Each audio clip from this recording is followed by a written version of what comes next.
Angibonge mphathi wohlelo, ngibonge enhla nasezansi, ngibonge phansi kwesandlwana intaba enkulu engcwele.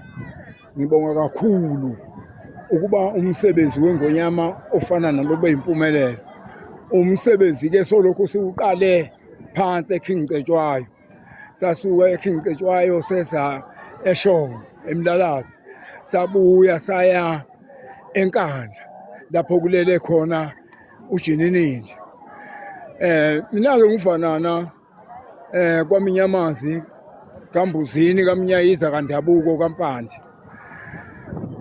Okwenzakalayo namhlanje kuyisibusiso ukwenza umsebenzi weNgonyama ube mhle, ube impumelelo. Sibonile nalapho ibhubesi selikhuluma libhodla, seza ukuthi cha libhodlela into okuyiyona yona.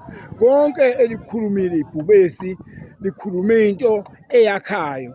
Akukho lapha ibhubesi elikhulume khona kabi. Kodwa lonke nalapha lizofika kubantu bokufika lithi cha baphathwe kahle, kukhulunywe kuye emthethweni, bangathathwa ngesankahla. Umsebenzi weNgonyama engumnikazi wesweke lokho. Umsebenzi-ke obulapha esandlwane namhlanje ngani zakwethu abe kumsebenzi omkhulu kakhulu.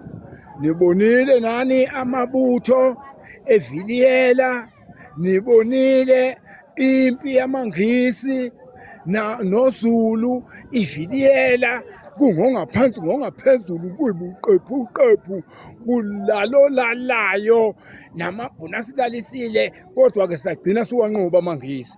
Yilokho engakuphakamisa ngane zakwethu ngithi hhayi, umsebenzi obukhona lapha esandlwane namhlanje ubuyihlabisa, ubumhle njengendlela eyisimangaliso. Nanti ilanga nje manje liya ngomtsha wendoda, kodwa cha akukho lutho olubi osoluke lwenzeka kulaba bantu abangaka nabesile.